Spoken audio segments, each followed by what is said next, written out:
And just like that, we're back. Happy Monday and welcome to the Fox 5 Live Zone. I'm your host, Guy Lambert. Thank you so much for joining us. Hey, coming up on the show, the Commander-in-Chief says he wants to change the name of the Commanders and may even stall and or prevent that deal from happening with regard to RFK. We'll break it all down. Hey, did you hear? Well, perhaps you probably have. Yes, we're talking about the CEO that got caught cheating. Yes, the legal fallout and the ramifications now unfolding. We'll speak to an expert about what he can expect. And we're talking accents in a major way. The sexiest accents in America. Boston, Jersey, and so we say down south. Okay, I'm trying to work on my accents. We'll chat about all of them right here on the Live Zone. But first, how about we chat weather with a guy who's looking at me like I'm crazy? Yeah. Well, Guy promised me at the start here we were going to do like the cuddle cam reenactment. Now? I'll pass on that one, buddy. Okay. All right. And if that's the case, I'm back. Oh, wait. We're still trying to agree on who has to be in the front. Yeah, there we go. Okay, well, we promise. It's got weird. We won't do that to you. How's the weekend? Good? Oh, yeah, it was good. Not too bad. Watched the Pacquiao fight. I didn't even know he was still around, but did that and then hung out and I was the ringmaster at the circus yesterday. I Universal saw a picture. Circus. I saw a picture of you doing something like that. Yeah, it was awesome. Yeah. Congrats. So thanks, guys, for having us out. It was really cool. Yeah. Generally speaking, with the fighters, as long as there's money, they'll keep fighting. That's true. Right? Yeah. And it was a draw, if I can recall. So, okay. I mean, it wasn't bad for him. All good. Weather is all good, and going forward here, it's going to be great. Awesome. So we're going to get better and better. We're 79 degrees, and we still got some clouds across the area, although I'm going to show you the satellite picture, which is going to feature clearing skies off to our north and west. But there's a lot happening here that's really good news. Let's start with this. The flash flooding that we had around here again this weekend, and it's been basically day after day for 2 weeks. Sure. Thing of the past. We're not going to get any rain today. We've got a nice stretch of weather ahead. Our dew points, our humidity is in the 60s for the first time since I can remember, maybe the last 2 weeks. Wow. And we've got drier air moving in and a really nice weather pattern setting up for the next couple of days. So daytime highs today, mid-80s. Our average high temperature for this date is 90 degrees. Really? Wow, okay. Yeah, and we'll be 85, 86 this afternoon. All right, there's a live look at your satellite. No rain. The cloud cover is mostly mostly, let's call it 66 and Route 50 DC and south, and off to the north we're getting clearing skies. So the trend will be to get more and more sunshine in here this afternoon. It's going to be a really nice day. Tonight looks fabulous with overnight lows by tomorrow morning, even inside the Beltway in the 60s. And tomorrow will be pick of the week, maybe pick of the month, with daytime highs in the mid-80s, sunshine, and not much humidity for the month of July. Wow. Did I mention Absolutely dry? love it. Yes. Yeah, so it really going forward here could not be nicer for a couple of days. How about this for the next 2 days? This afternoon in the 80s, tonight in the 60s, and tomorrow in the 80s. That's a fabulous couple days. If you want summer heat, but you don't want storms, I have that too. By Thursday, 90. It is going to get hot again Friday. And by next weekend, we'll have some scattered showers around. But here's good news. We get 5 days to dry out before our next chance for rain. We've had so much rain, the creeks, the rivers, the roadways, you know, your yard. Nobody needs any more rain, so we get a chance to dry it out. Awesome. It's an absolute beauty out there today. I absolutely loved it on the way in. Yep, absolute beauty. Cuddle cam? I'm out. Tucker Barnes with all things weather. Hey, guys, if you haven't already done so, make sure you download the Fox Local app and take your weather forecast on the go. And yet again, thank you so much for watching us this afternoon. If you happen to be watching us on our Fox 5 DC YouTube page, we encourage you to get involved. It's real simple. All you got to do is see the little chat box right there, click on that, type a comment, and perhaps you'll hear it read right here on air on the Live Zone. Well, switching gears to politics, this weekend marked 6 months since President Trump was sworn back into office. From day one, the administration has been locked in political battles over immigration policy, cuts to the federal workforce, reductions in foreign aid. All this, meanwhile, as President Trump now threatening to block the stadium deal for the Commanders. Mr. Trump posted on Truth Social saying he may put a, quote, restriction on the team for not going back to their old name. Joining us now to discuss this and so much more, our friend is back, Mr. Timothy Allen Simon, political strategist back here on the Live Zone. Good to see you, my friend, and welcome to the show. Thank you, Guy. Good to see you as well. All right, let's start with the 6 months, the first 6 months back in office for President Trump, which for many has been moving full speed ahead.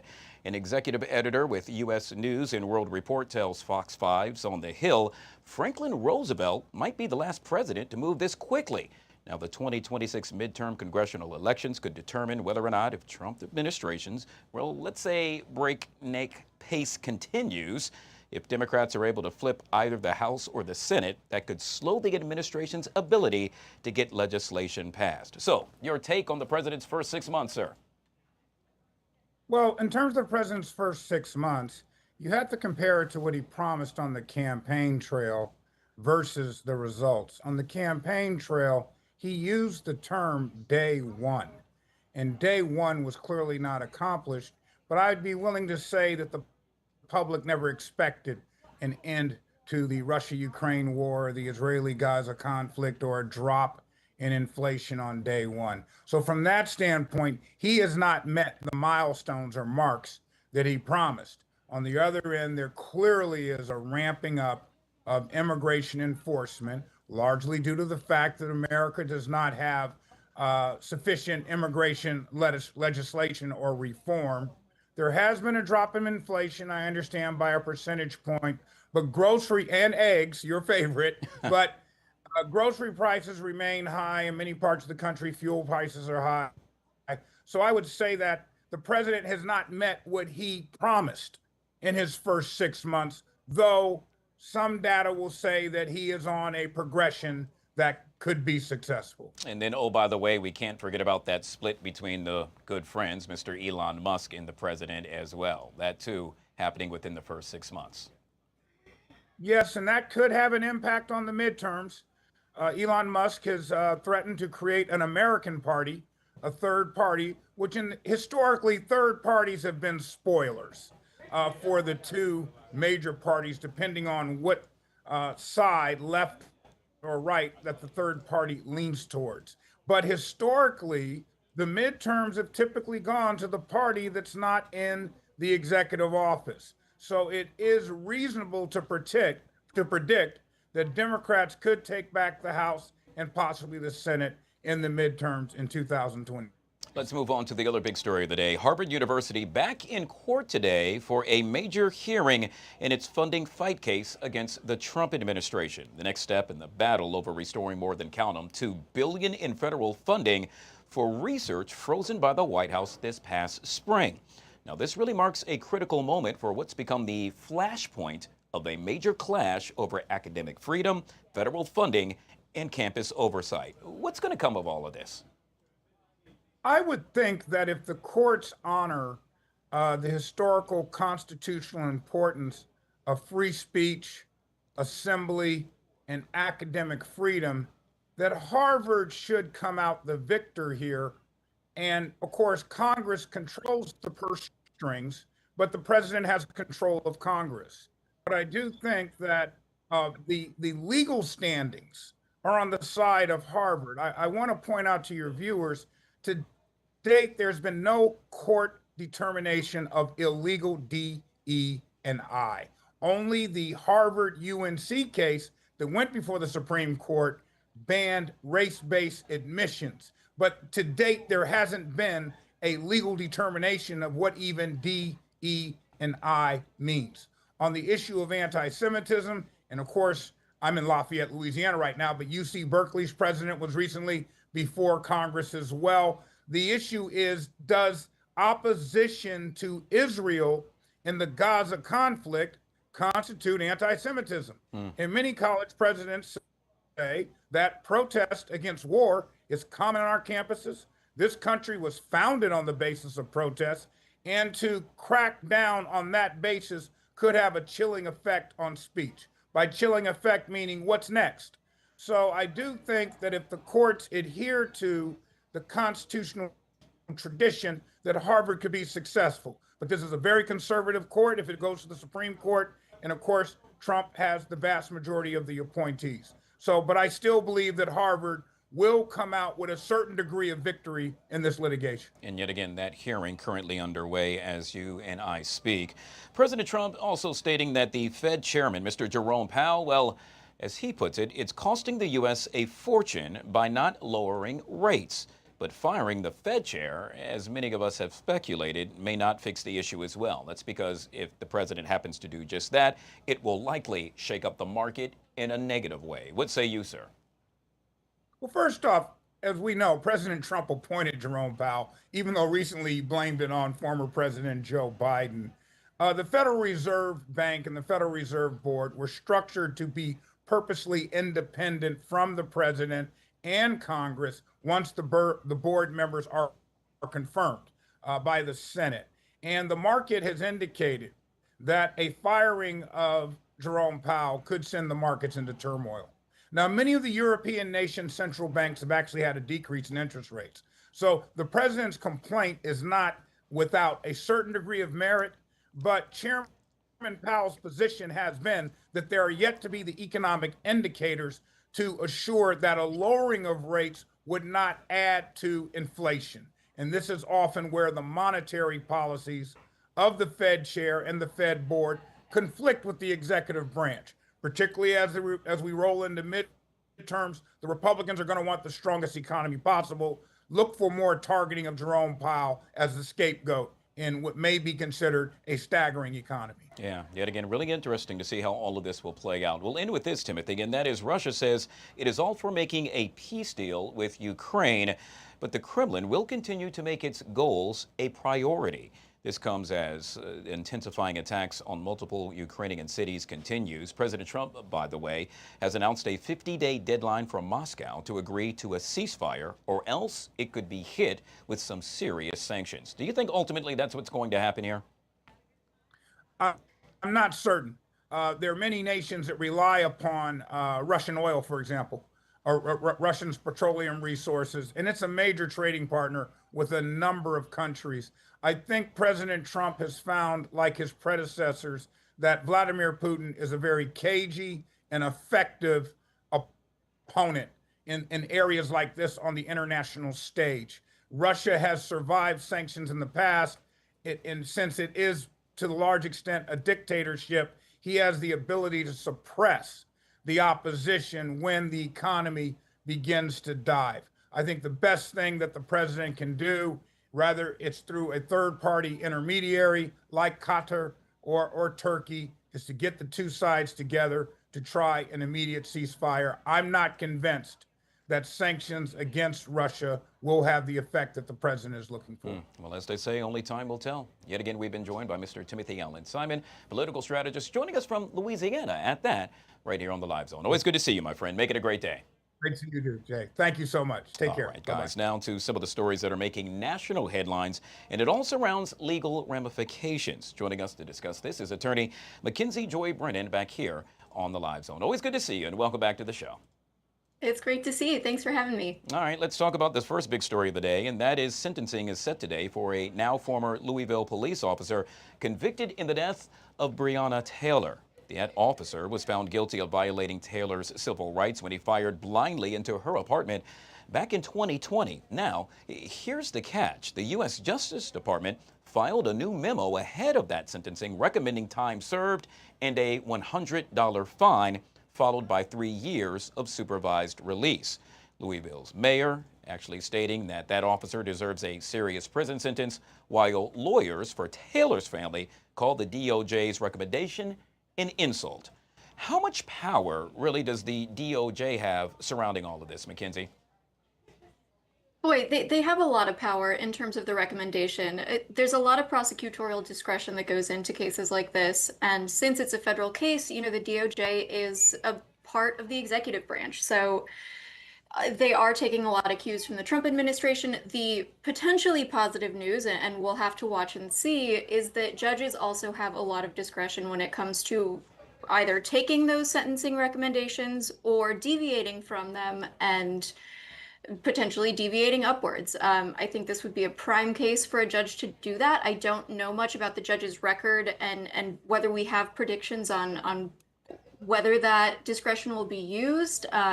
Certainly it's a little more controversial for a judge to deviate from the prosecution's recommendations, but in a case like this where you do have such a big settlement already handed out to the family from the city itself, which obviously has to mean something. It wasn't a determination of guilt, but it was something. Sure. It makes sense for a judge to deviate here, but we'll have to wait and see. And should that happen, what recourse, if any, would the Taylor family have? That is the really tough part. technically, the state does not represent the family in criminal cases. We tend to trust them to have the public's best interest at heart, but the real recourse for the family is the civil route. The good news there is that they did get a settlement from the city, but if the judge takes the DOJ's recommendation, that means both the judge and the DOJ were on the same side here, and the family technically is not a party. It could be a really sad outcome there. Yeah, obviously a lot of eyes on this, and we are awaiting sentencing set to take place later today. Should that happen during this show, obviously we'll bring you up to date surrounding that. Let's move on to the next one, which has a lot of folks talking right here in the nation's capital, and that is President Trump now calling an audible on the commanders returning to RFK. Now, the president is threatening to block the stadium deal unless the commanders go back to their former name. Does the president really have the power to do all of this? Well, you know, the money was already earmarked under a bill that was signed by Biden, and that was part of a temporary funding deal that obviously originated in Congress, and Congress does have the spending power.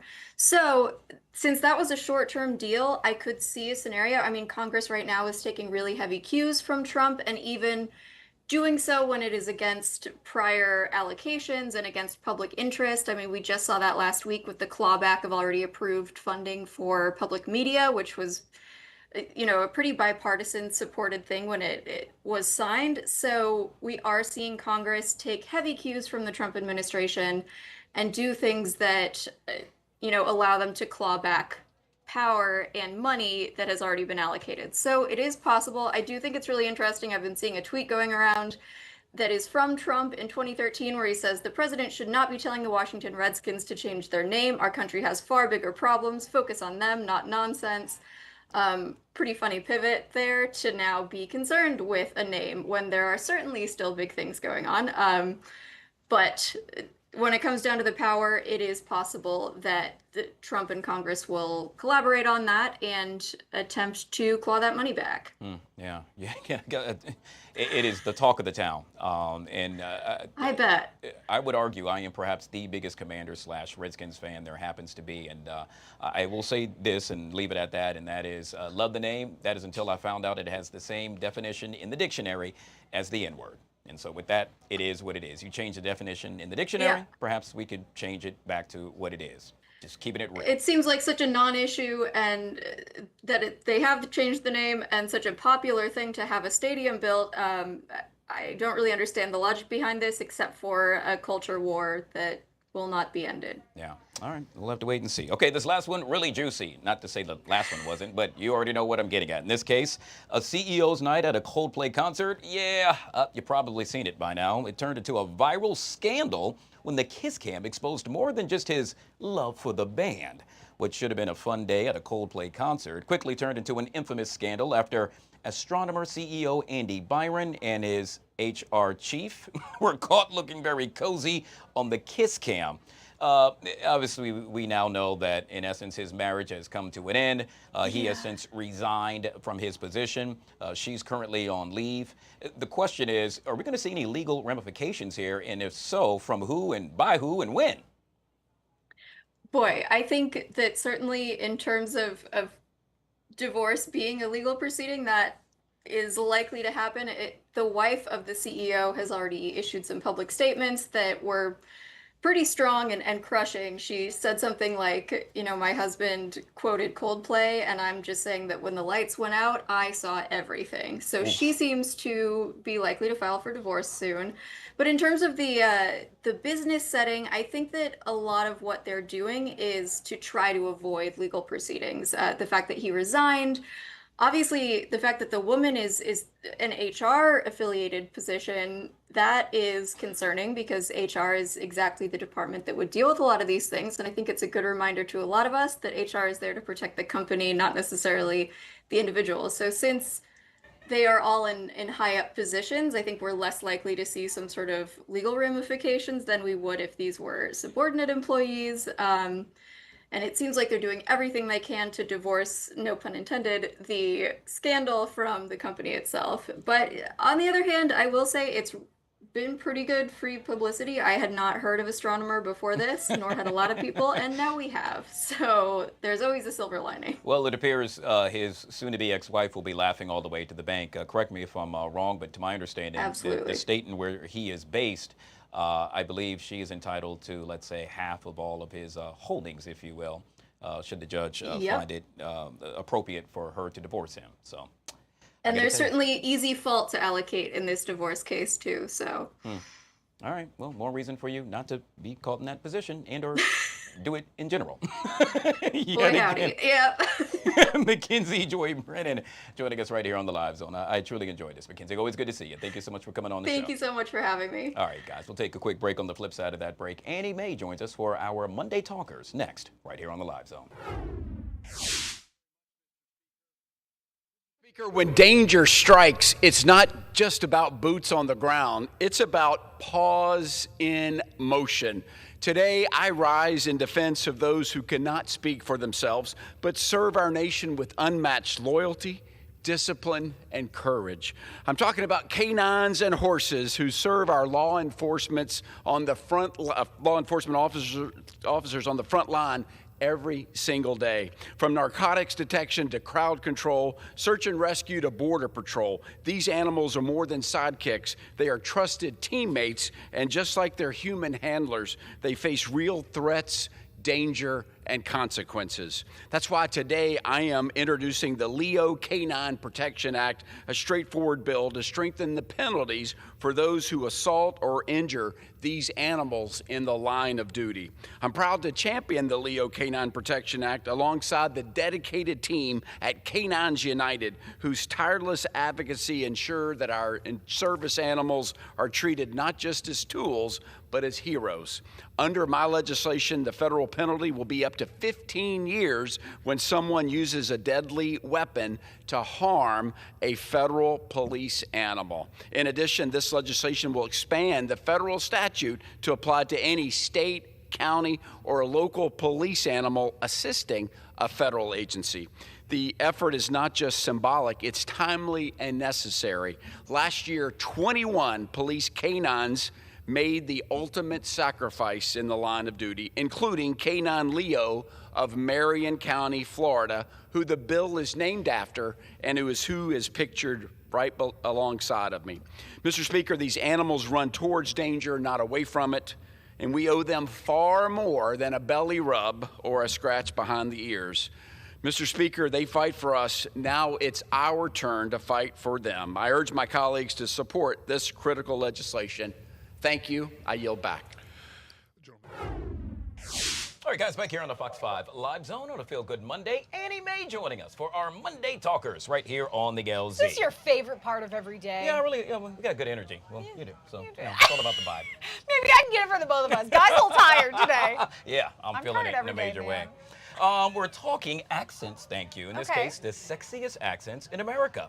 Now, this is really interesting to me because there are so many accents in this area and surrounding area. You think about like down south, you think about like a Boston accent. That was good. And a Cajun accent. Well, we're going to break down the top accents. Apparently, number 7 happens to belong to Beantown. Yep, talking about Boston. Number 4 on the list, a Florida accent. Number 3 goes to a Mississippi accent.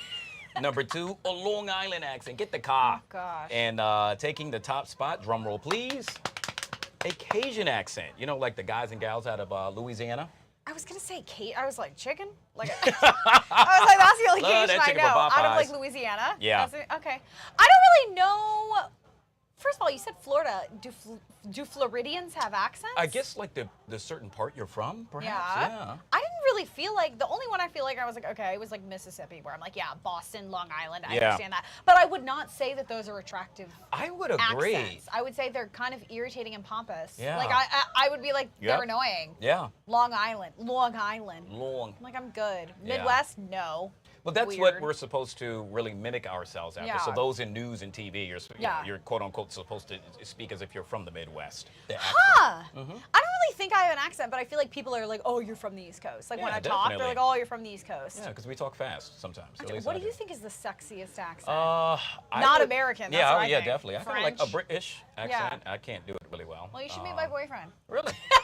Well, I mean, I'm not going to call him sexy. I will. Like I was thinking, like French. French is like sexy. Yeah. Like Voulez-vous. Spanish. There you go. I'm trying, Viva guys. la vida. Is that French? I don't even know. I think that's Live La Loca. Oh, living la vida loca. What is that? Spanish? Yeah, Espanol. You're like Espanol. Un poquito. Yeah, I should speak to English. Let's move on. In this case, we're talking the cities where college graduates have the best chance of landing a job.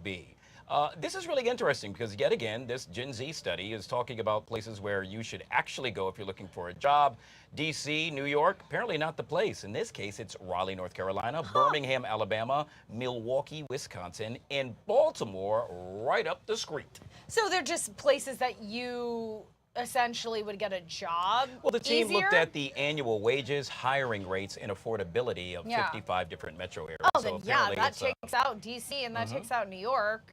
Agreed. Any place in California. Agreed. Kick right out. I mean, yeah, but I guess it really depends on how much you're making and then how much it costs to live in that area. Yeah. Usually, if you live in an area where you have to pay more in rent, you usually get paid more in Yep. salary. So, I mean, I guess that, but I mean, it's expensive to live in this area, so Oh my I'm not gosh. surprised. It is beyond expensive. Yeah. I will say this, though. I spent the last couple of weekends, not this weekend, but 2 weekends ago in Yeah. Baltimore, pleasantly surprised. Is it a lot cheaper?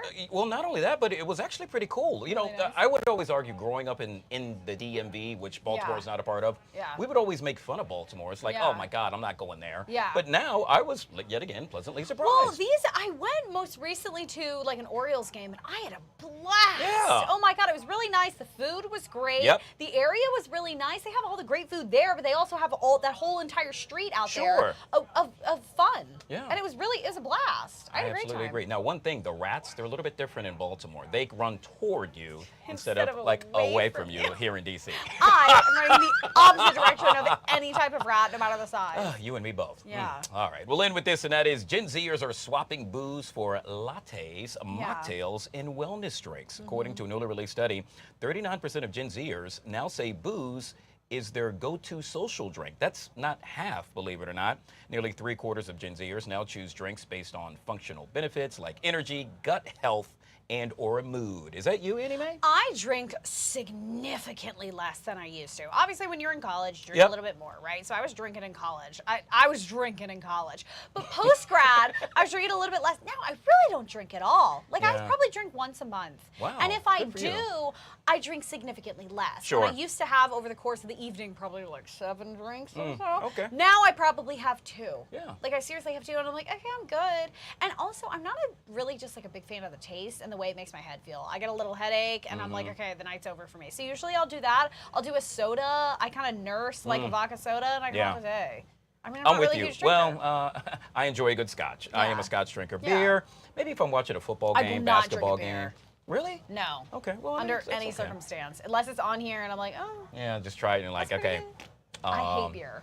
But I think more and more people are saying that drinking is not cool, which is pretty cool Yeah. because it's not healthy for That's you. good though. Like Yeah. we went through this time, I think, where a lot of people were binge drinking really seriously and kind of normalizing binge drinking, Mm-hmm. which in college I think is a different story. But post grad, come like 2020, Yep. a lot of people were just sitting at home drinking, Oh, yeah. doing a lot of drinking. Me. I did a lot of damage You're to, right. to my wine cellar. Let me We tell were you. drinking. We were Yeah. drinking. We was drinking. But now it's significantly less, and I like Yeah. that. I'm chill. And I'm curious, your go-to drink? Afternoon Diet Coke, morning latte. Really? I love a Diet Coke. A Wow. crisp Diet Coke. You know what's so funny? I was referring to an alcoholic beverage, and yet again, you proved me right, or this study right, that Oh, you're like, yeah, alcoholic whatever. drink? Anything like fruity patootie. I can't drink anything that tastes like alcohol. Okay. It has to be like literally like a pina colada. All right, has to be Something with hidden. like Malibu in it that tastes like a Oh, gosh. lollipop. Okay, now you get me Otherwise, I sick. won't drink it. That's headache right there. That's guaranteed headache. All that sugar. I know. Annie Mae with our Monday Talkers right here in the Live Zone. Truly appreciate you, my non-drinking friend. We'll take a quick break and we'll be right back. In Fresno County. John was a proud graduate of the University of California, Davis, and a United States Army veteran. For over 40 years, he was not only a pioneer in agriculture, but a good friend of mine. He was a leader who is well respected throughout the country. John shaped the Harris Ranch into one of the nation's largest beef producers in America. In addition, his passion was as a leader in the horse racing industry, in which he His horses were successful and won on numerous occasions. But John always understood the importance of education and gave back generously. Not only was it to Fresno State and the Maddie Institute, but also on mentoring the next generation of agricultural leaders. We miss John. His impact will stretch far beyond his ranch. He helped shape the agriculture of our region and a legacy of innovation, integrity, and service that will benefit generations to come. Thank you, John.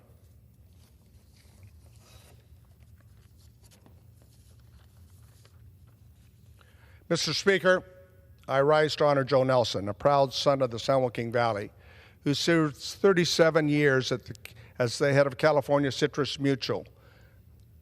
You should understand that California produces 80% of all the citrus consumed in the United States, navels and valencias and mandarins and lemons. All right, guys, back here on the Fox 5 Live Zone. Over in the Gaza Strip, at least 85 Palestinians were killed by Israeli gunfire while traveling to receive aid. The Palestinian health minister says another 150 were injured. Israel's military told several offices that distribute aid to evacuate immediately. Israeli Defense Forces say troops fired warning shots near the group that posed a threat. By the way, this is one of the deadliest days for aid seekers in the 21 months of war.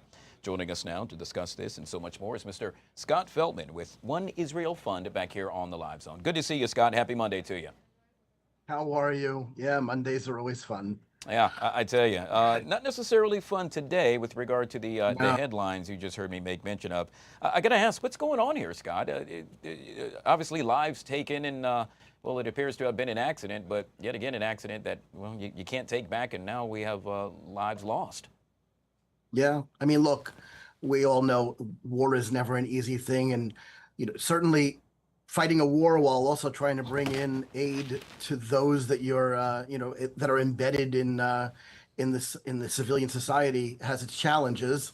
But Israel yesterday, just yesterday, had a statement put out by the IDF that told their soldiers not to shoot at anybody seeking the aid trucks, and there were videos put out just yesterday of civilians swarming aid trucks even before it got to the actual aid sites.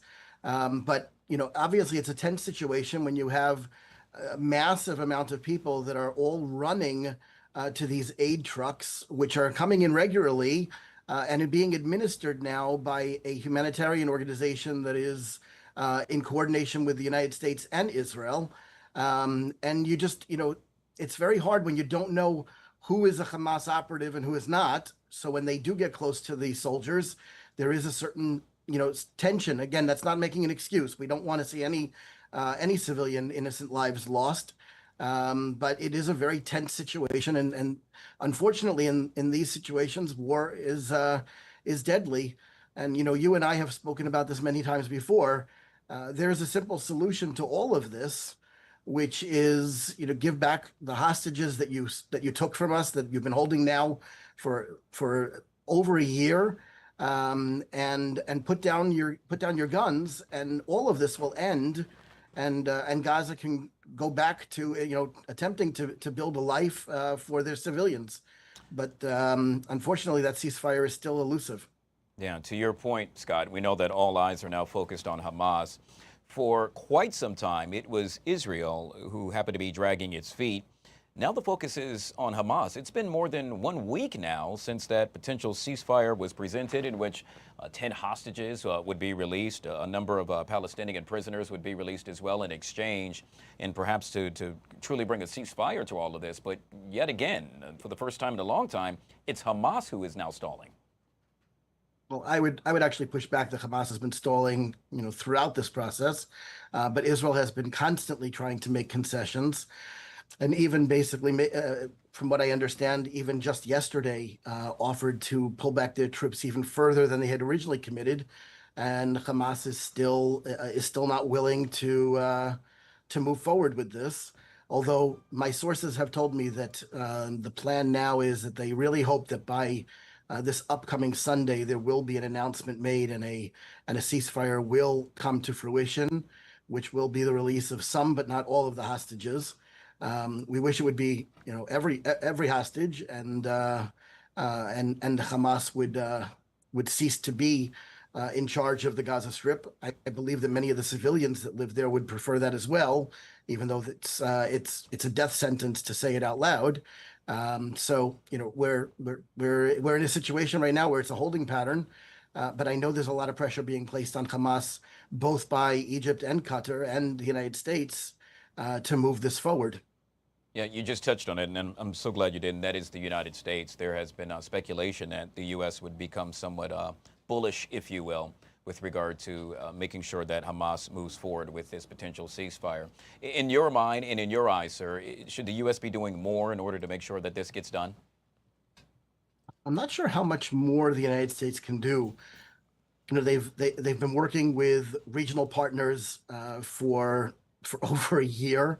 They've offered numerous different solutions, and they've even opened up doors with many of the other countries in the region to take those people in the Gaza Strip who want to willingly, and again, I stress the word willingly, relocate to build new lives. They have repeatedly put pressure on Hamas, and many times over the past year and a half on Israel.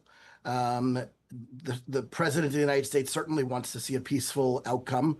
He has very much wanted to be a president of peace, but again, it's peace through strength.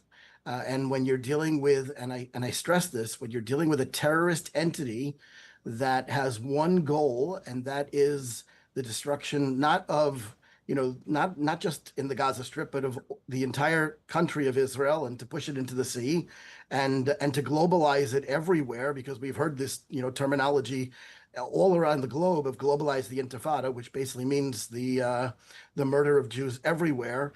It's a tricky thing to get them to be, statesmen and act like political actors for the betterment of their people. We talked just a few moments ago about the IDF mistakenly shooting civilians, but Hamas has been doing that to their own people, especially trying to seek aid since the aid trucks started coming in. So, you're dealing with a very, very tricky situation, and I'm just hoping that enough pressure can come to bear to get our hostages out. We'll end with this, Scott, and that is, as you heard me make mention, we are now 21 months since this war started. It appears as though we are on the brink of perhaps finally having a ceasefire. Do you think overall the people of Israel remain optimistic that that will happen in sometime in the near future? I think the Israeli people are a strong and optimistic people all the time. I would also stress that Israel really just wants to live in peace with its neighbors. And they've proven that from the Abraham Accords to treaties with Jordan and Egypt. They're very optimistic, but they're also realistic. And I think after October 7th, everyone realizes, truly what Hamas is and what it stands for. And to a lesser but not insignificant extent, the Palestinian Authority as well. But the one positive that I think has come about is that there are different groups of Palestinian Arabs that have been stepping up in recent times and offering different ideas and different pathways forward in order to hopefully have a better life for both Arab and Jews living in that region. So I'm optimistic. I'm hopeful. I will be there in a couple of weeks and have meetings with both sides. And I think that, we are set up that, unfortunately, October 7th happened, but I'm hoping and praying that better days will be ahead. Scott Feltman, yet again with One Israel Fund, joining us on the Live Zone. It's always great to talk with you, Scott. Truly appreciate you coming on the show. I know you're busy, my friend. Guy, the pleasure's all mine, always. All right, guys. We'll take a quick break. On the flip side of that break, producer Chris joins us. Some of the sizzling topics coming up next, right here on the Live Zone.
All right, guys, back here on the Fox 5 Live Zone, producer Chris with our sizzling topics. Hey, sizzling. The weather. Uh-huh. I mean, it has been hot. It has been humid. This week, apparently, going to be a little bit better, Thank especially God. today. Yeah. Maybe a little less rain. But we're still talking temperatures in the upper 80s, in the 90s by the weekend, which means it's the perfect time to start talking about fall.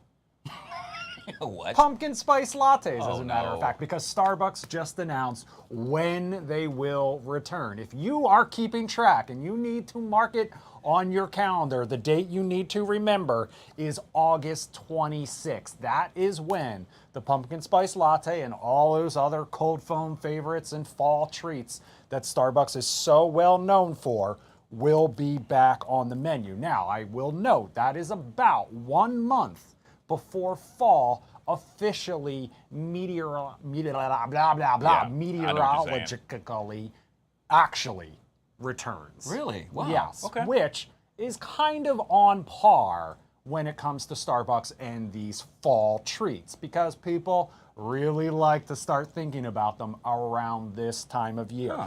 Back in 2015, 10 years ago, but still 12 years after Starbucks introduced this for the first time, they did not release it until September 8th. So they actually waited until the month of September. Last year, in 2024, was the earliest they ever released it, and that was on August 22nd. But historically, over the last little less than 10 years or so, it has been sometime in those final 10 days of August. Is it just me, or am I the only one not thinking about pumpkin spice right No, now? not yet. Not at all. I'm still, what happens is, July 4th rolls around, Yeah. and it already feels like, oh my God, summer is ending, and, I have not even done anything yet. Yeah. I have barely even been to the pool. I haven't been to a beach yet. It's driving me a little bit crazy. But that fall creep we've talked about before, people love their summer ween. They love that, they want those cozy vibes. But the truth of the matter is, and I'm sorry to be the bearer of bad news here, is it's still 80 and 90 degrees in October, unfortunately. So I know it's wishful thinking, and then as we approach these dog days of summer, everybody likes to think of having those fires and those pumpkin patches and all those fun things, but you're gonna have to roll the sleeves up while you're drinking that pumpkin spice latte, because it's still gonna be hot. I'll in still August, pass for now. folks. Still gonna be hot. All right. Last week, I meant to talk about this on your show, but there was a press, probably. A lot of busy. It was a busy week. But one of my favorite comedies of all time, The Wedding Crashers. You remember that one? Oh my gosh, love that movie. Turned 20 years old. Wow. Now I'm going to one-up that, because over the weekend, another cult classic celebrated a major milestone, and we are talking about the movie Clueless. Totally. 30 years old. As if... for all the fans out there. Alicia Silverstone, you know what that means? That means Paul Rudd has looked the same for 30 years. That's what this I can officially see that, means, because the man doesn't age, as you know. However, like I said, this was a cult classic, written and directed by Amy Heckerling. $12 million budget, $88 million box office, but we Wow. are still talking about it 30 years later. Still has its die-hard fans, including my wife, who I think if I had to name one movie that would be her favorite, I think it would be this one. Really? Wow. Alicia okay. Silverstone and Paul Rudd, like I mentioned, but also Donald Faison, who you know from Scrubs, Yep. he's going to be back. Also Stacey Dash and the my late, favorite. the That's my late crush. Brittany Murphy. Oh yeah, Stacey Yeah. Dash. Oh man. Mhm. Oof. Back in the day. Oh yeah. I do not think you are alone there, sir. I do not think you are alone. Obviously, you can catch it still streaming, or you might even still have a copy on your VHS or something like that if you want to do a little rewatch. And I'll be honest with you, still holds up. Yeah. Still a classic, and it makes sense Totally. why people. Speaking of classics, Yeah. you know who's a classic and Who? doesn't age either? David Beckham. Oh, The you're man, right about that. 50 years old, just celebrated his 50th birthday, still looks amazing. But look, you can't win them all. Stars just like us. Sometimes you get a bad haircut, and that's what happened to the Oh my gosh. former football star, using it in the British sense, not American football, British football, who says that while he was trying to give himself a buzz cut, the clipper, the clipper guard, Yeah. it fell off, got a little too close to the scalp. This video was recorded and posted by his wife, Victoria, who is a Spice Girl. David eventually went on Instagram himself to post the follow-up, what he says. He tried. The best I could do with the situation. You see, he went even shorter to try to blend it in that's funny. a little bit. I mean, I'll be honest Actually, with you. doesn't look he bad. looks good. Yeah. The man looks good no matter what haircut he has. But this got me thinking, this is a man, multi-millionaire, and he's out there cutting his own hair. I mean, when you're doing a buzz cut, I guess it's a little easier, but you got a high and tight. Yeah. You're not doing it yourself, are you? No. But I will say this. Perhaps he has all that money because he's smart and doesn't spend it. And doesn't spend it on On haircuts. haircuts, Or he yeah. has like top of the line shears, There which you go. I'm sure that helps. But I mean, he's had like, the fade and stuff like that. I'm shocked if he's doing that himself, to be honest with you. Or maybe he's that good and, maybe he should open up, maybe his side gig should be cutting hair. come on. But based on this, maybe Yeah. he needs a few more reps, to be honest with you. Look, man, just go to the barber or have them come to you. You've got the cash. You don't need to do this. You don't have to do it yourself. You've got Spice Girl money. There you go. Sitting in the bank. His wife drove that Rolls Royce. Remember that whole? Yeah. Yeah. I'm surprised she didn't do it because typically in that situation, You would have like if- your yeah, spouse you- cut your hair. yeah. Like, I'm sure there are lots of spouses out there who have dyed their wives' hair. Yeah. Those old school, box dye. I'm sure they're not doing that.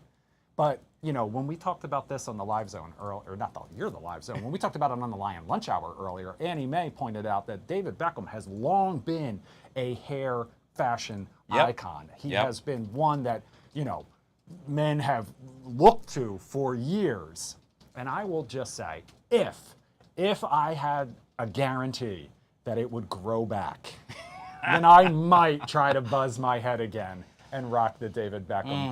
But until I have that guarantee, until medical science can guarantee it will all grow back just as full as it was before, it's not going to happen. Nor will it It's not happen gonna with happen. me. This is as close as I get. This is as close as I get. And that's what you call sizzling. Producer Chris with all things sizzling right here on the Live Zone. Truly appreciate you. Thank you. All right, guys, we'll take a quick break. We'll be right back.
All right, guys, back here on the Fox 5 Live Zone. Giving back in a major way. That's exactly what this next organization is all about. You see, the Alexandria Fairfax alumni chapter of Kappa Alpha Psi Fraternity Incorporated is doing just that.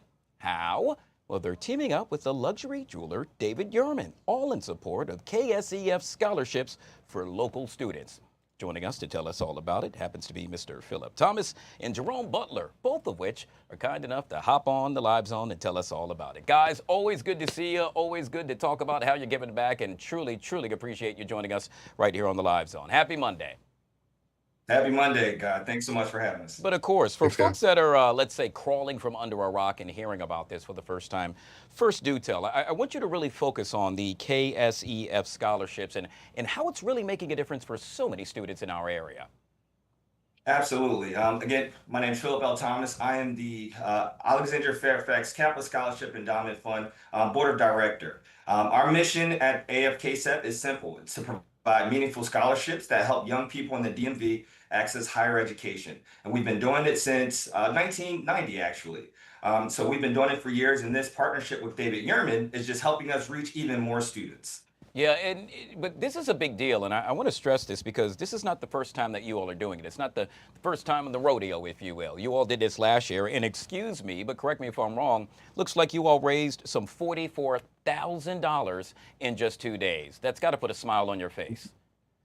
Well, actually, it's within 2 hours. But wow. Yeah, we're incredibly excited to return for our second year of partnering with David Yurman. Last year, that event brought in over $44,000 in just 2 hours, when 10% of those sales go directly towards scholarships for high school seniors in the DMV.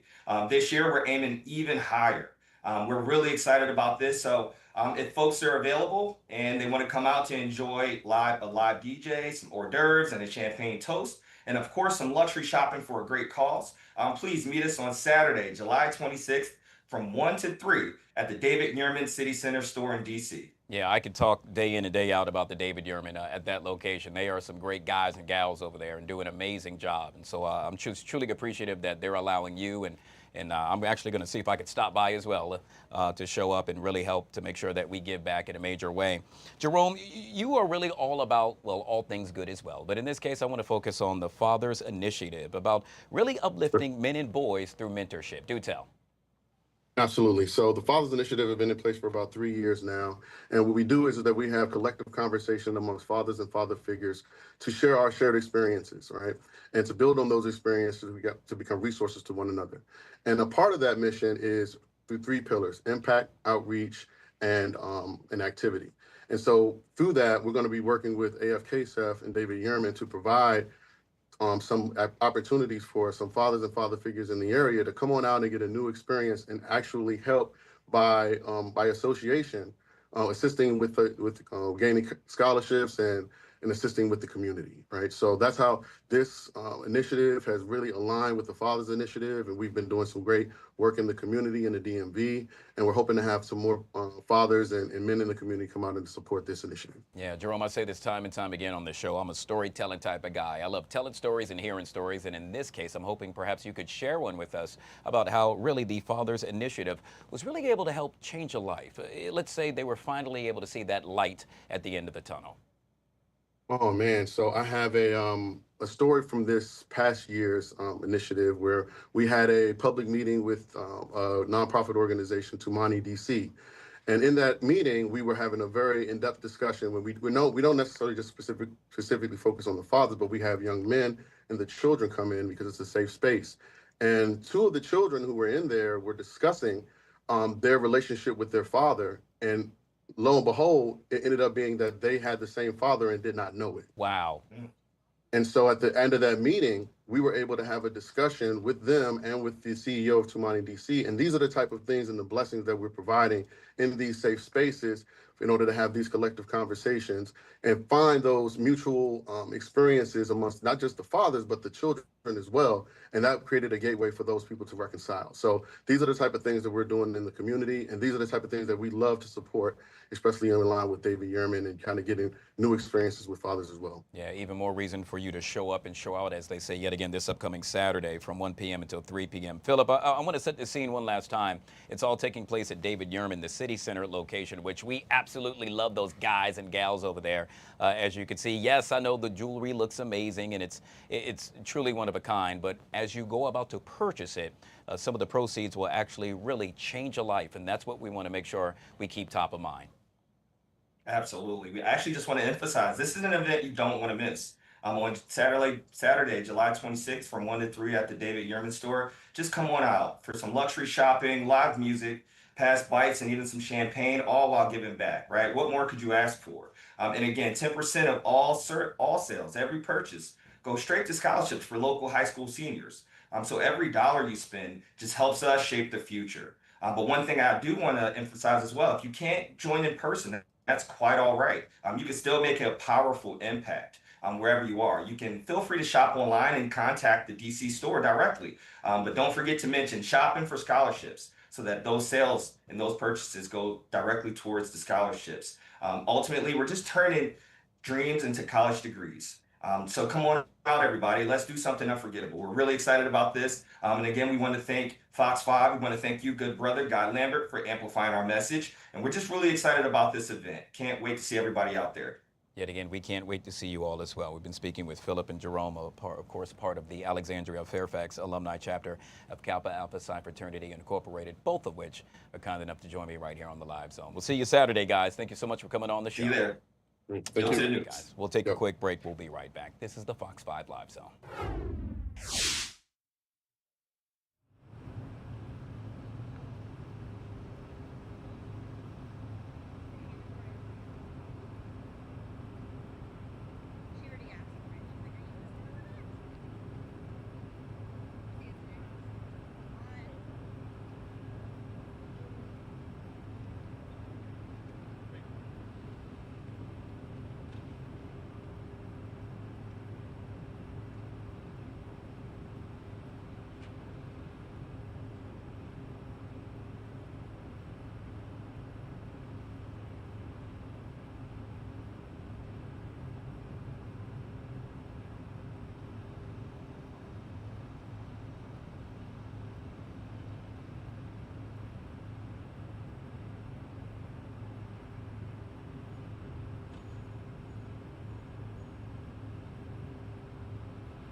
All right, guys, back here on the Fox 5 Live Zone. We are now 1 minute past the top of the hour on a Monday, and it's time for one of my favorite segments, Celebrity Dish, with our very own Life with Lindsay back here on the LZ. What's up, my friend? Good to see you.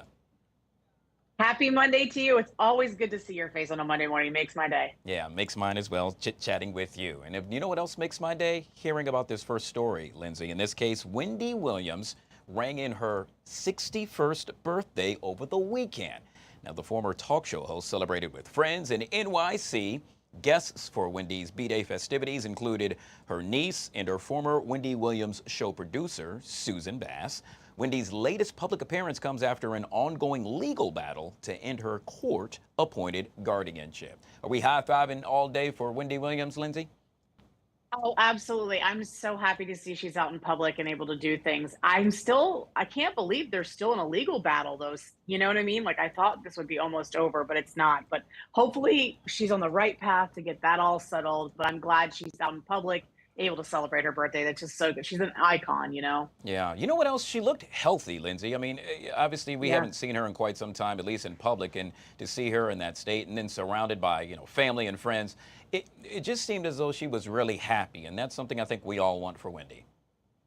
Oh, 100%, because obviously she hasn't, she's had a rough couple of years. So it is so good to see her. You're right. She looks the healthiest I think we've seen her in a long time, because I don't know if you watched that documentary. She looks like she's in a good point, and hopefully that just means it's going to be all good from here. All right, let's move on to the kiss cam, which got a lot of people talking. Lindsay, are we going to see a kiss cam on you? Never mind, that's for a whole nother day. In Absolutely this case, we're talking about Katy Perry's latest concert, made some headlines over the weekend as well. On a different camera, Katy Perry took a page out of Beyonce's playbook, but not in a good way, because she's the latest artist to experience a mid-air scare in the middle of her show. It happened Friday night during a show in San Francisco. Katy was singing her song Roar while riding a mechanical butterfly when the prop malfunctioned and violently swung to one side. This was truly scary, Lindsay. Oh, 100%. It's scary just watching it. You're like, God, I don't even watch it. Like, I can't even imagine being there or being Katy Perry or Beyonce. So I think first Beyonce, then Katy Perry. We don't need a third story because we all know how that's going to end. I think this should just be a PSA to all artists. You don't need to fly over the crowd. Okay, let's stay on the stage. Let's stay on the stage. You know who else is doing that? Chris Brown. However, he's just like hooked up to the prop itself. Well, it's not really a prop. He's just hooked up to wires and just kind of flying around there. Perhaps that's a little bit more safe because you're actually connected to the wire versus being on top of a prop. I don't know, but I remember last year he had where he was stuck there. Yeah, I mean, you know they what? just had to You're put right. a ladder up, and he walked down the ladder, so he got stuck too. Yeah, I forgot about that. So perhaps the best thing is just don't do it at all. Yeah, stay on the stage, man. Stay on the stage. If we were meant to fly, we would have wings. I think that's a good thing to keep in mind. Hey, speaking of wings, guess who's going to spread her wings really soon with a new album? Mariah Carey announcing earlier today that, well, she's about to drop her, count 'em, 16th studio album, Lindsay. It's entitled Here for It All. Carey took to social media to share a trailer for her upcoming project, which includes a snippet of the title track. The 11-track album will include the lead single, Type Dangerous, and the upcoming Sugar Sweet, which she says she teased earlier this year. So what are you thinking about all of this? I love this. I mean, I grew up on Mariah Carey, so I'm excited to see this. I like a lot of her older stuff, more some of the new stuff, but I'm hoping that she'll kind of combine her old style and new style. So I'm excited to hear this when it drops. Yeah, I'm with you. It was funny. I was perusing through the channels the other day, and old Mariah Carey video came on. I was like, wow, I forgot, that was like some 15, 20 years ago. It was as if she was a completely different artist. I got to be honest with you. I'm not really a big fan of that new song that she just dropped. It gives me like Jennifer Lopez vibes. That's just me. Mm-hmm. But, I mean, she's definitely a diva, definitely worthy, and definitely a queen. I mean, it's Mariah Carey. Yeah, I mean, and if you like follow her whole career, she's had a couple of flops with that Glitter movie, and then she always bounces back after that. So I agree with you. That's why I said I'm not too much of a fan of the new style, but I feel like it's still Mariah Carey. And I'm just curious if maybe she'll just combine like the nostalgia old feel that she has from like Sweet Emotions, like so long ago. We'll have to wait and see. But she has, flopped and then bounced back. So we'll see what happens. And I would argue to this day, there is no one, at least that's an artist right now, that can hit that high note like she can. Oof, I got to tell you. 100%. Yeah. Nobody. All right. The question is, will she do it on this album? The 16th one at that. I guess we'll have to wait and see. All right, let's end it with this, and that is Kelly Clarkson brought out an exciting new star to her Vegas residency. But tickets for her tour won't be coming out anytime soon because she still has to get through middle school. The singer-songwriter took the stage at her studio session residency at Caesar's Palace over the weekend. I'm talking about her 11-year-old daughter, River Rose. Together, they belted out Clarkson's Heartbeat song. This was just absolutely cool and absolutely special. Oh, 100% was. I mean, it's such a sweet moment, especially I don't have any children, but if a mom that has a daughter and they were a musician, I mean, it was just all around just very sweet and emotional. And then it also, it's like Kelly Clarkson's your mom, so now we kind of expect you to perform at a certain level when you get older. So we'll see what happens. But it was a very sweet moment. It's kind of like Blue Ivy with Beyonce and Jay-Z's daughter. And I got to tell you, by the way, I went to that concert, the Cowboy Carter tour, and she could hold her own. I was very impressed Blue with Ivy. regard to she definitely happens to be a performer. It's in the family. It's in the genes. It's in the genes, and I think obviously her mother's Beyonce. So I don't know, when Beyonce was single a long time ago, she said that she would practice for like 15 to 16 hours, when her dance moves. So I feel like Blue Ivy's kind of taking that track as well. So do you think, Lindsay, that we're going to see more stars that have kids going down that road, if you will, that their children will also perform and follow, or at least attempt to follow in their footsteps? I think so. I mean, there's already obviously Blue Ivy and Kelly Clarkson. There's a couple of them that are already there. So I think more people, as the years goes on, are going to have their kids kind of take over the spotlight and they'll step out. That's just my prediction. Yeah. Hey, just keep it all in the family. I bet you that family bank account, there's a lot of zeros. I know, right? It must be nice. Hey, before I let you go, I'm going to ask you what you're working on.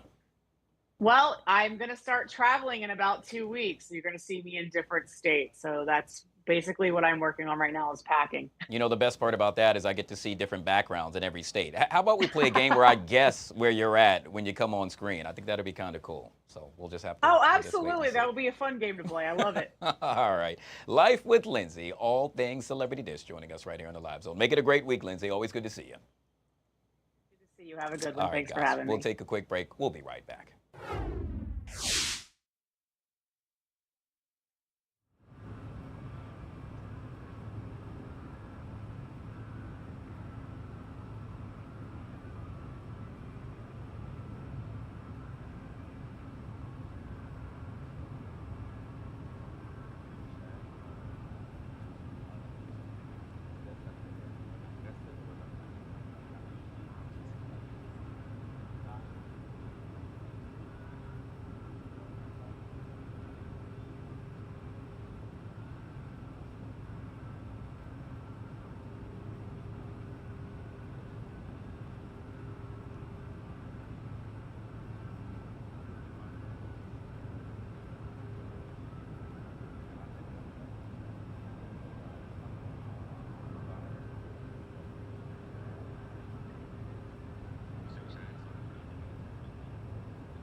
All right, guys, back here on the Fox 5 Live Zone. It's time we do a little chit-chatting with our guy. And what guy am I referring to? Chip Lupo from WalletHub, back here on a Feel Good Monday. Always good to see you, Chip.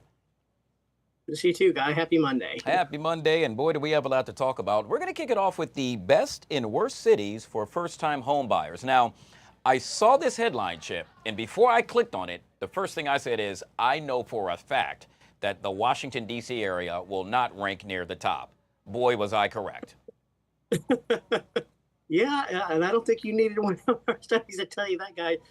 You being right there in the middle of it all. Yeah, Washington, D.C. did not fare well at all, and for various reasons. But let's set this up by sort of breaking down how we came to this conclusion, because we compared 300 U.S. cities of varying sizes across three key dimensions when it comes to housing: affordability, real estate market, quality of life. and we folded in 22 metrics on top of that, and those range from cost of living, real estate taxes, property crime rate, and out of 300 cities, Washington, D.C. checked in at 243rd overall. Wow. Near the bottom of the list. And so, Chip, can we break it down with regard to the criteria? Because I'm willing to bet yet again that a lot of it has to do with the prices here. Well, affordability is a key factor there. Now, D.C.'s a little bit, well, it's not that much different than a lot of urban areas because there are areas that are out of the reach of your average first-time home buyer, but there are areas that are quite affordable price-wise. But in a lot of cases, affordability doesn't necessarily mean desirability. So this is where we get into things such as the real estate market, and quality of life is where actually Washington, D.C. fared the worst in terms of housing, quality of life, things being property crime rates and those. Really? So I want to make sure I'm hearing this clear here. Out of the 300 cities that you all conducted a study on, D.C. fared worse in that category?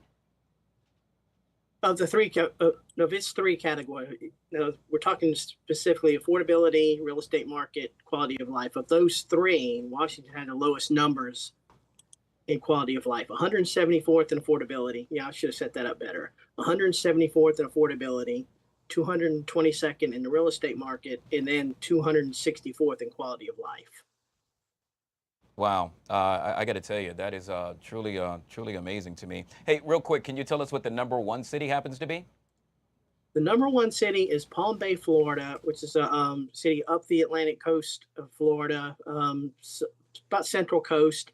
They seem to have a pretty good mix of affordability and availability, which is key because right behind it, #2, Boise, Idaho, another really good real estate market. But it's there's a boom going, so availability is not necessarily as plentiful in some other areas, even though it can be a little. And when you get in those types of situations, it can be a little bit harder to afford. But there is enough there, and the quality of life in places like Boise, Idaho, makes it pretty desirable. And also Tampa, Florida, another Florida city at #3. Not leaving D.C. anytime soon, so I guess I just got to deal with it, as are a lot of our viewers right now. It is what it is. Hey, we'll end with this one, and that happens to be the most and least stressed cities in America for this year. Now, this was really interesting to me because I had to really figure out, what does stressed mean? Meaning the stress that I face, or the stress that, well, let's say the folks that live in the city actually face on a daily basis? Well, maybe a lot of people are stressed because they can't afford a house right now. So maybe there's a tie-in in all of that. But yeah, when we're talking about stress, Guy, we're basically broke it down into 4 types of stress. And some are more unique to areas than others. And those are work stress, financial stress, family stress, and health and safety stress. And again, we added some dimensions there, and those range from things such as average weekly work hours, unemployment rate, divorce and suicide rates. Now, Wow. Washington did, still below average, 34th out of the 180 U.S. cities that we surveyed in this. And again, as far as D.C. is concerned, work stress, pretty high. Now, that also includes things such as commute times. So that factors into work stress along with the average number of work hours. Pretty high number of family stress, 28th overall. A lot of divorce rates are pretty high, single parents, poverty rates, those types of things. It seemed to do pretty well, 130th in financial stress.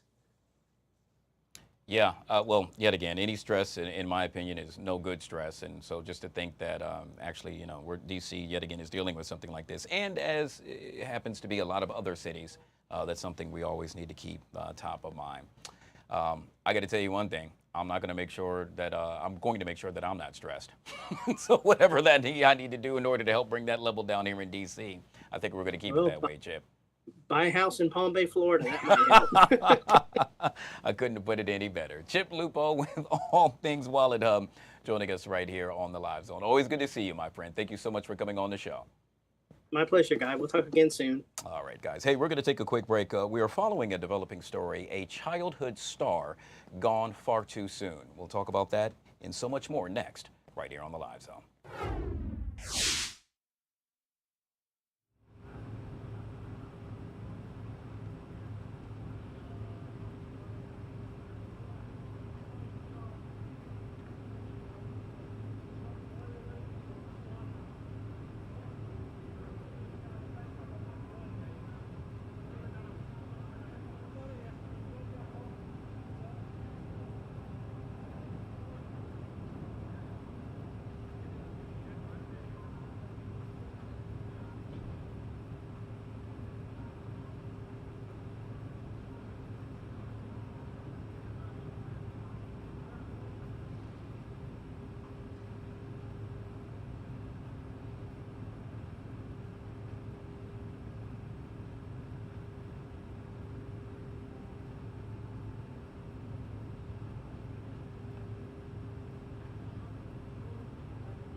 All right, guys, back here on the Fox 5 Live Zone. We're going to get to Vernon Miles with Fairfax Now in just a minute, but wanted to bring producer Chris back in to the frame because we are following, gosh, just a tragic developing story. Yeah, breaking news coming right out of Hollywood. TMZ now reporting that former Cosby Show star Malcolm-Jamal Warner has died. They say that he died in an accidental drowning. He was just 54 years old, leaves behind a wife and children.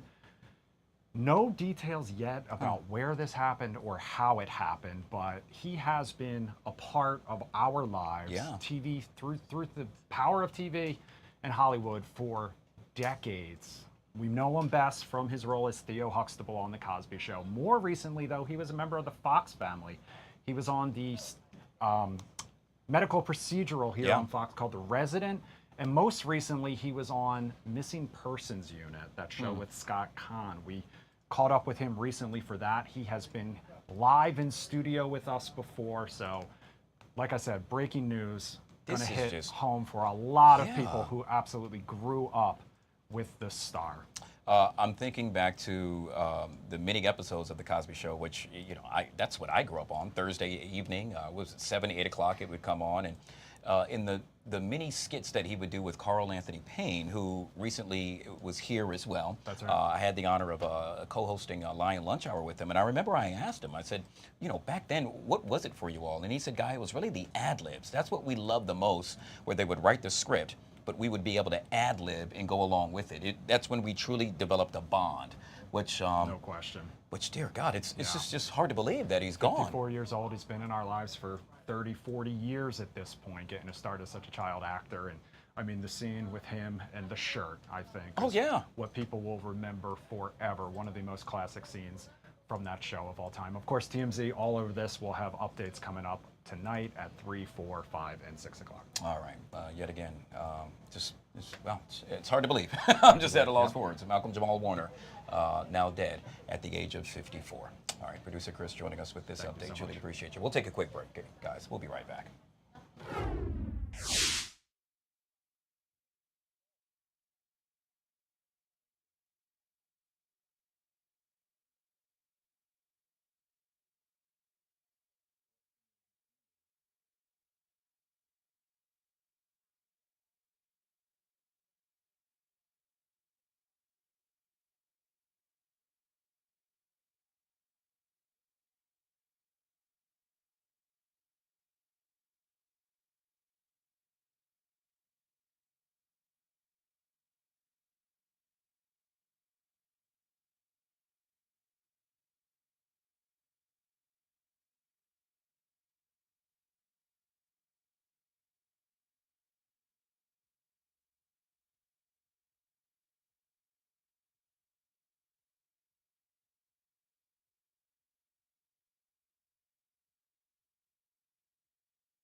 All right, guys, back here on the Fox 5 Live Zone. It is now 23 minutes past the top of the hour, 1:23 to be exact. And time we chit-chat with Mr. Vernon Miles with Fairfax Now, with all things happening in the amazing county of Fairfax. Always good to see you, my friend. Welcome to the show.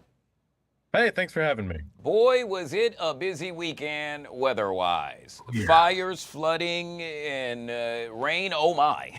In this case, we're talking about the fires and flooding that broke out over the weekend in the Reston area. Do tell.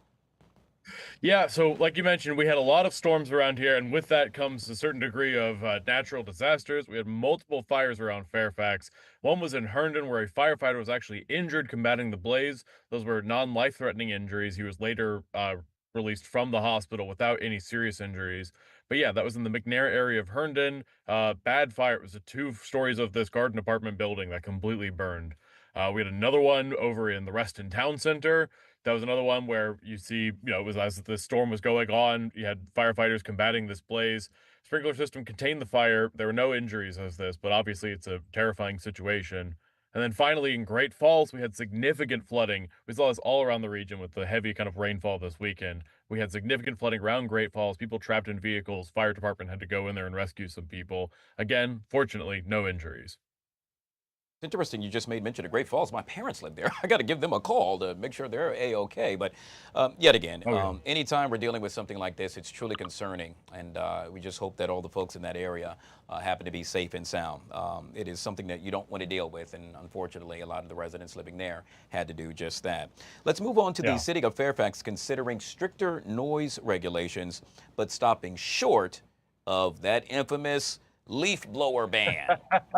So I had the fortune of covering Alexandria when it was banning its leaf blowers, and now covering the rest of the region, watching all of them kind of follow Alexandria, kind of watching them and waiting and seeing how that's going to pan out, because it might, if it goes well in Alexandria, it might spread beyond there. Alexandria is always being kind of a trendsetter for these kind of things. We had a laugh about this story in my office because me and my editor, Angela, were both students at GMU, which is right in Fairfax City. And they specifically said in their discussions about tightening some of these noise regulations that it mostly gets bad when school is back in session. You have GMU students living off campus. As a former noisy GMU student, I can vouch for that. That's good stuff. But now that, let's say, we're both, real adults here, I'm curious, what's the proper time for someone, let's say, to mow his or her lawn in the morning, let's say on a Saturday morning? Yeah, so what they're really saying is no time before 8 o'clock. That is where they are saying the noise ordinance really starts at 8 o'clock. Right now it's 7 a.m. They're pushing that back to 8. And then on the evening side, which is where I think a lot of the noise complaints come from, they're saying, I believe 9 p.m. is what they're looking at. No time after 9 p.m. should you have noise that is audible in apartments nearby or other residences. All right, so I guess I'm the bad guy here. First of all, I do not want you cutting your grass at 8 a.m. while I'm still sleeping on a Saturday. It was always 9 a.m. in my neighborhood. And then who in the heck is cutting their grass at 9 p.m. at night? I mean, don't you got better stuff to do? I would guess it's probably house parties, which is definitely more what we were doing at GMU. All right, but it is what it is. And so we'll end with this. And Vernon, that is the best art gallery in Fairfax County, according to a newly released poll. Well, like you said, now that we're both older and more sophisticated, this is the kind of thing that we like to do as sophisticated adults in the DC region, is go to an art gallery. And Fairfax County, there has been a clear winner on our poll. It is the Reston Community Center. People were saying this is by far one of the best art galleries in the region. It had 21% of the vote. Doesn't sound like a lot, but there's a lot of competition going on here. Number 2 was the Workhouse Art Center, which I've also been to, and I can also say that is a pretty good art center, but you get a lot of options in Fairfax. Huh. Vernon, you strike me as having, let's say, a lot of paintings on the wall at home. And am I right? It's mostly comic book art, I'm not going to lie. Comic book art, video game posters, not exactly the kind of things they put up at the Reston Community Center. Well, hey, it's number one with me, and that's all good. It's actually probably a lot of fun, so I got to check it out sometime. I'll open my own gallery. We'll do that. No doubt. Vernon Miles with all things Fairfax, with Fairfax now joining us on the Live Zone. Truly appreciate your time, Vernon. We'll take a quick break, guys. Thanks so much for having me. We'll be right back.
We're guys back here on the Fox 5 Live Zone. We are 30 minutes from the top of the hour, and we are, let's see, 3, 4, 5, 6, 7. I hate when people do this. 5 hours and 30 minutes away from Like It or Not It stresses tonight, me right out. here at 7 o'clock. Cecilia's producing it. That's why she's stressed out. Yes. How are you guys? I thought you meant me counting on my, because I still do that. Oh, Any and no, no, everywhere I go, that's I'm fine. like, how many? 1, 2, yeah. Count so- however many you need. But yeah, then they do the DMV zone hit and they come over and they're like, 4 hours? I'm like, oh gosh, guys. I don't like in the other countdown. words, what she's saying is, let's hurry and finish this so she can get back to work. In this case, we're talking about some of the topics we will touch on tonight on Like It or Not. Party over here. Apparently not. Not really. Yeah.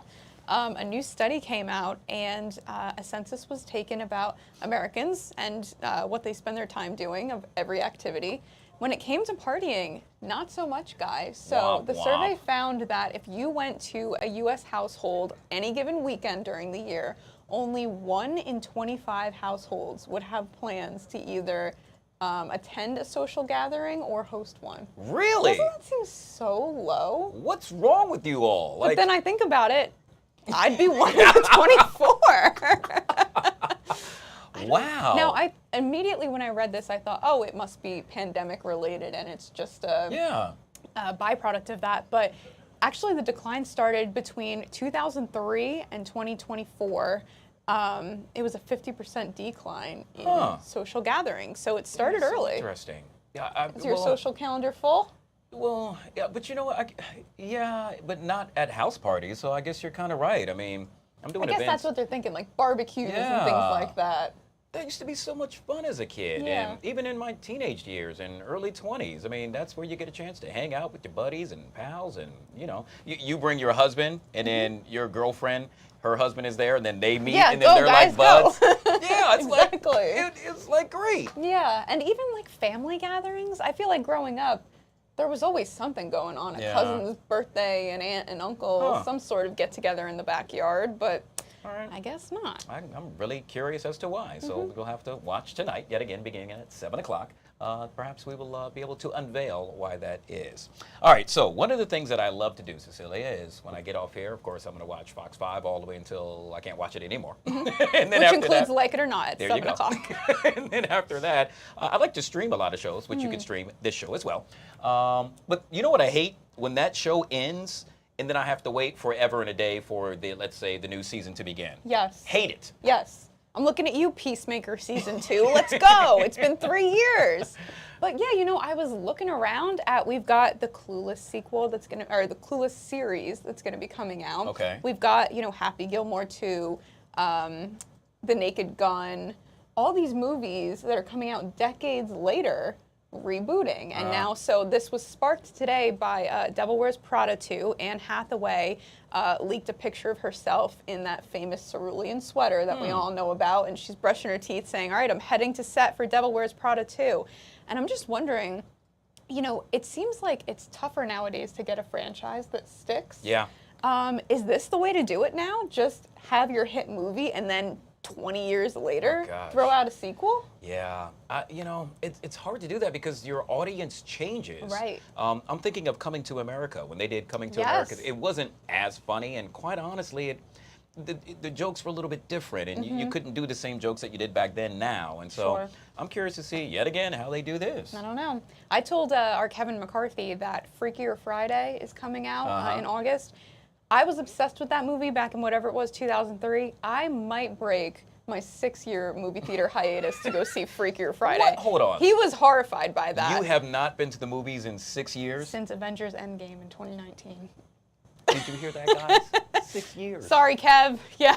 Wow. I know, and Freakier Friday might do it. Who had that on their bingo card? That needs to be a topic, Cecilia. Forget how long you've been to a house party. When was the last time you went to a movie? It's been a long time, yeah. 6 years? Do you even know how the popcorn smells and tastes? No. You know they have ices there now, and Skittles, and... Yeah, Skittles I knew about. Thank you, guys. 6 years. But yeah, I was more of a candy person. So, and you know what? I'll let you in on a more secret. Your head's going to blow up again. My husband, He was the one who brought me to Endgame. I had never seen a Marvel movie before that, and I just started with Endgame. Oh, gosh. All right. I think I'll let you go back to your desk now. Thank you. Cecilia, with all things we will talk about tonight at Like It or Not, beginning at 7 o'clock. By the way, the cast of characters. Jim, Marina is back. Oh, good. You'll be there. Yep. And Mike Thomas. Oh, my so buddy. It'll be a good crew. Awesome. Good stuff. So, guys, mark your calendar, put an alarm, whatever you need to do. 7 o'clock tonight, right here on Fox 5. Julie, appreciate you. There. Thank you. Go watch a movie if you get some time. I'll put it on my list. We'll be right back.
All right, guys, back here on the Fox 5 Live Zone on a Feel Good Monday. Why? Because, well,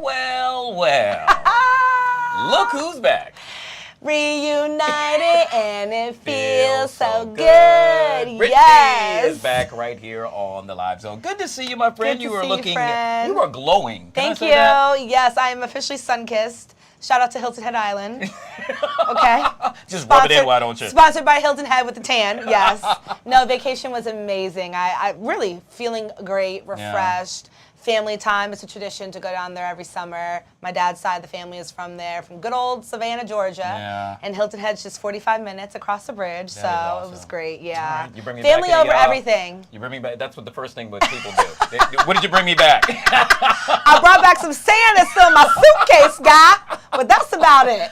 Well, I'm glad you didn't bring back Wendy's. Why? Because Okay, according to a newly released study, apparently Wendy's happens to be the unhealthiest fast food restaurant in America. Wow, even over Taco Bell. A Surprising. triple Baconator meal clocks in at just over 2,100 calories, contains 54 grams of saturated fat, as well as 3,400 milligrams of sodium. This one meal alone exceeds most daily nutritional limits. You made mention of Taco Bell. That comes in at number 3, Sonic number 2, Dairy Queen, KFC, and Quiznos all making the list as well. Okay, well, at least Chipotle didn't make that list. I mean, it's kind of casual fast, yeah, you're right. but at least and McDonald's didn't make that list, surprisingly. Yeah, it's at the bottom. Okay, but that's progress from McDonald's, right? I agree.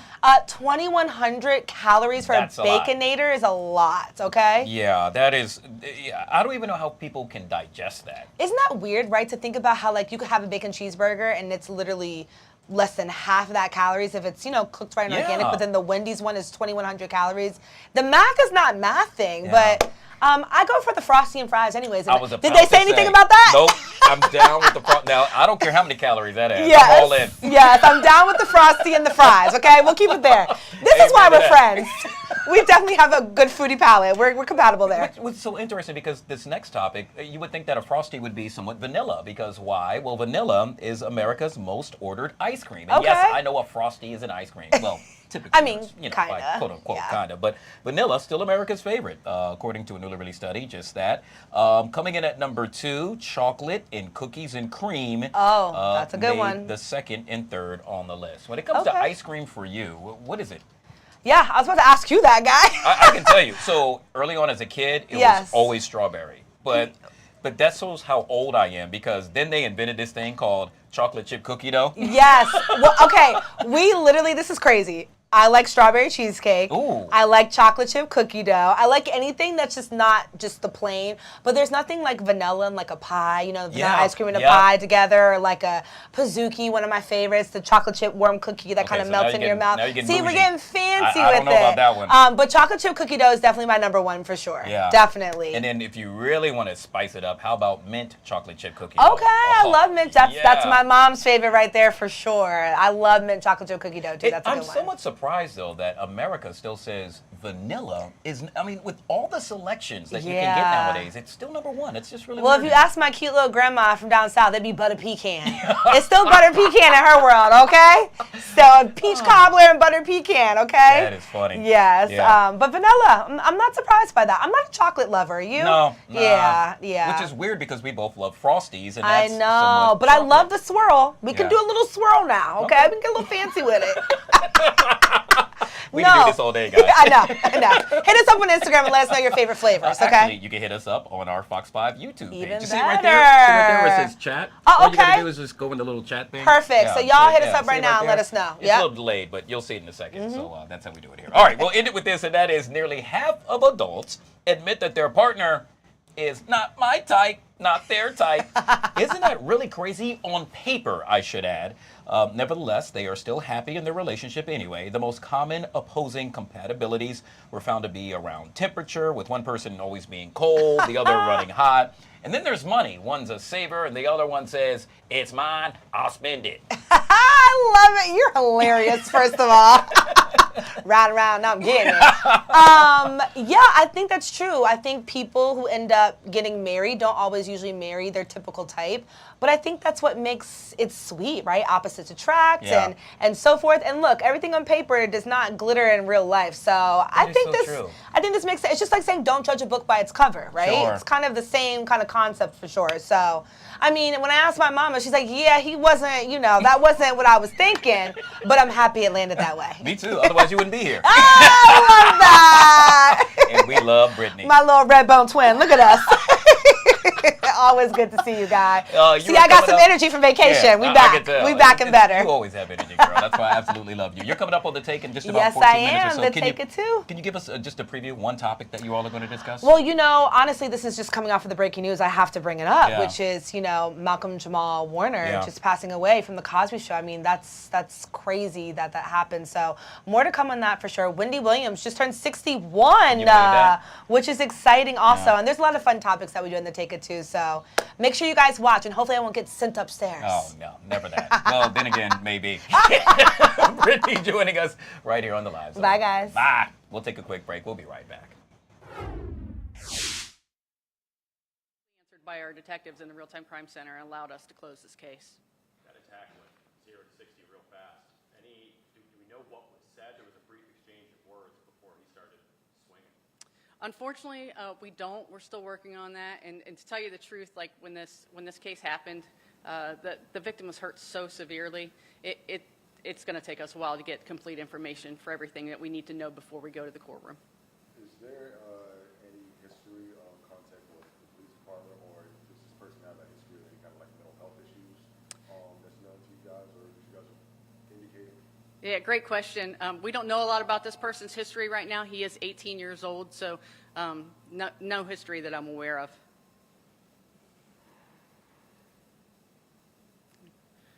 Again, I'd like to thank the community for paying attention and being a part of supporting the work that we're doing and protecting everybody in the community. I appreciate it.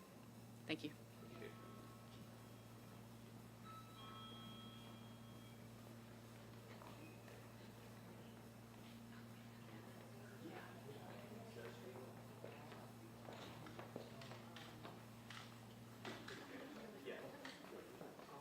Does anybody else have another chance or status that comes to the unit?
All right, guys, back here on the Fox 5 Live Zone. It was a tragedy that took place in Central Texas. More than 120 people dead, including 27 children.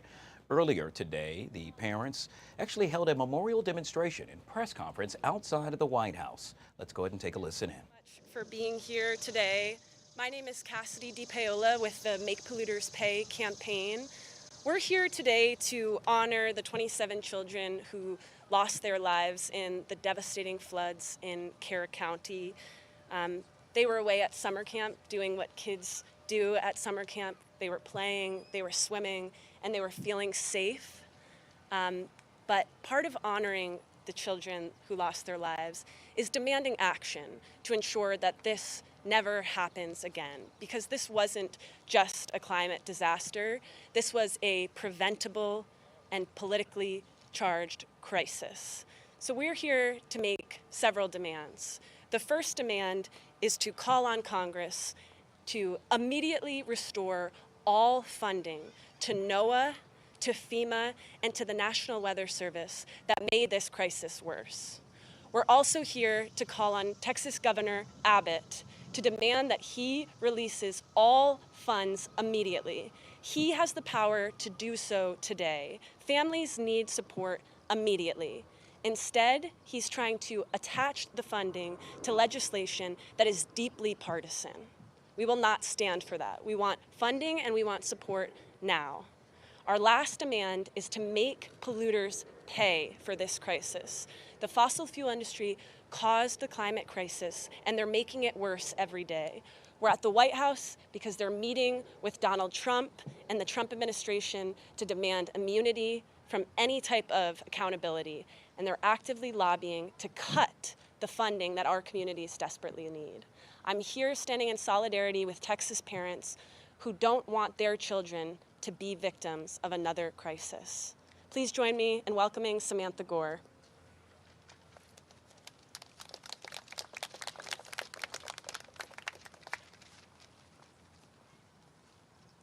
Hi. Can you hear me? Is this working? Our hearts are broken to be here today, commemorating the lives of 27 children who should be at home right now, recounting the adventures they had at summer camp. They did not die as a result of natural disaster. They died as a result of choices, terrible and deadly choices made by Kerr County officials, made by the state of Texas, and made by the Trump administration. It is so deeply unfair that these children had their lives taken from them, that these parents had their children taken from them. And we owe it to them and to all families to speak honestly about why they're no longer with us, and to make sure that no more children die because of our government's failure to protect them. Since Trump took office, NOAA and the National Weather Service have lost over 600 staff. Weather balloon launches, flood modeling tools, and emergency communication systems have been suspended or scaled back in many regions. These cuts directly affected Texas. Key Texas weather offices are understaffed, including those responsible for issuing flood alerts. Emergency coordination at the local level has been weakened due to reduced federal support. Congress just made it worse. In the most recent budget bill, Republicans, led by Texas Senator Ted Cruz, added a $200 million cut to NOAA's forecasting and public alert programs. These cuts were not in the original House version bill, but were inserted late in the Senate process by Senator Ted Cruz himself. Trump called us evil for asking why these children died in a flood that was predicted more than a year before it happened, who were drowned hours after alerts came out about risk to life. Evil is defunding our National Weather Service, NOAA, and FEMA, the agencies that we need to protect our children. Evil is using our tax dollars to fuel a climate crisis that is killing us. Evil is destroying our renewable energy industry, the only way out of the worsening climate crisis. And evil is profiting from all of the above. As a mother in the richest country in the world, I should not have to worry every night that I won't get flood warnings in time to save my family because our government defunded our National Weather Service and NOAA. This is insanity. This is so dangerous. This is not leadership. It's a combination of cowardice and corruption. All parents should understand that we have a way to stop the climate crisis from worsening. We have all of the technology we need to transition quickly off of fossil fuels and onto renewable energy. But we lack real leadership in government to get it done. This is not a partisan issue. All people's lives are at risk. Nobody is safe from this. And all parents need to come together in this moment to demand our weather services are fully funded and demand an end to the climate crisis.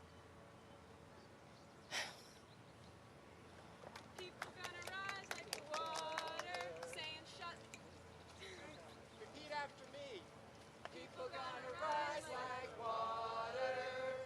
People gonna rise like water. Gonna fight this crisis now. Gonna fight this crisis now. Hear the voices of our great-granddaughters. Hear the voices of our great-granddaughters. Climate justice now. Climate justice now. People gonna rise like water. People gonna rise like water. Face this crisis now. Face this crisis now. Hear the voices of our great-granddaughters. Hear the voices of our great-granddaughters. Climate justice now. Climate justice now. People gonna rise like the water. People gonna rise this now. Hear the voices of our great-granddaughters. Climate justice now. People gonna rise like the water. Face this crisis now. Hear the voices of our great-granddaughters. Climate justice now.